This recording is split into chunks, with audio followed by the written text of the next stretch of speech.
अपने पांव जमीन पर शत्रुघ्न सिन्हा ने पूनम सिन्हा को फिल्मी अंदाज में किया था प्रपोज। पढ़िए चलती ट्रेन वाला पूरा किस्सा। देखिए, शत्रुघ्न सिन्हा 60 से 70 के दशक के वो दिग्गज हीरो हैं जिन्हें विलन के रूप में फिल्मों में एंट्री मिली और इस एंट्री से उन्होंने धमाका कर दिया। इसके बाद वो हीरो बनकर छा गए। शॉटगन देखिए पिछले काफी समय से चर्चाओं में है, लेकिन क्या आप ये जानते हैं कि उन्होंने रीना रॉय को डेट करने के साथ साथ आखिरकार पूनम सिन्हा को किस तरीके से प्रपोज किया था। जी हाँ, जली को आग कहते हैं, बुझी को राख कहते हैं। जिस राख से बारूद हो जाए उसे विश्वनाथ कहते हैं। मंगल का खून कोई लेमन सोडा नहीं जिसे विजय जैसे ओंगे पोंगे अपने प्यास बुझाते फिरें।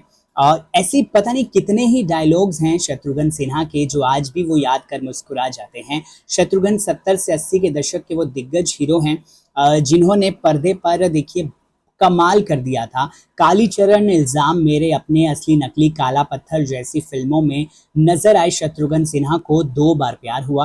पहले उनका दिल एक्ट्रेस रीना रॉय के लिए धड़का और फिर एक दिन पूनम को देखते ही वो दिल दे बैठे।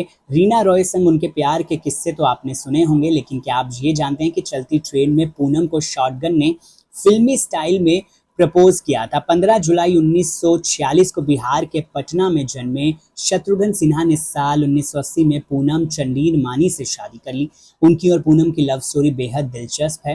पहली ही मुलाकात में शत्रुघ्न सिन्हा को पूनम से प्यार हो गया, लेकिन उस वक्त वो रीना रॉय को डेट कर रहे थे। पूनम और शत्रुघ्न यूं तो कई बार एक दूसरे से मिल चुके थे, लेकिन एक बार दोनों एक साथ ट्रेन में भी टकरा गए। बस फिर क्या था, जो कई दिनों से शत्रुघ्न करने की सोच रहे थे वो करने का फैसला उन्होंने कर लिया। उन्होंने चलती ट्रेन में पूनम को प्रपोज एक अलग स्टाइल में किया। एक कागज पर उन्होंने साल 1972 में रिलीज हुई फिल्म पाकिज़ा का डायलॉग लिखा, अपने पांव जमीन पर मत रखिएगा। पूनम चंदीर मानी शत्रुघ्न के दिल की बात को समझती थी और वो भी उन्हें पसंद करने लगी थी, और इसलिए उन्होंने प्रेम प्रस्ताव को स्वीकार कर लिया था। हालांकि पूनम से शादी से पहले शत्रुघ्न सिन्हा को खूब पापड़ बेलने पड़े थे। पूनम की मम्मी ने शत्रुघ्न के चेहरे के निशान और फिल्मों में उनके किरदार देकर इस शादी के लिए मना कर दिया था। जैसे तैसे परिवार को मनाने के बाद जब शादी की तारीख तय हुई और विवाह कार्यक्रम शुरू हुआ तो खुद ही शत्रुघ्न सिन्हा करीब 3 घंटे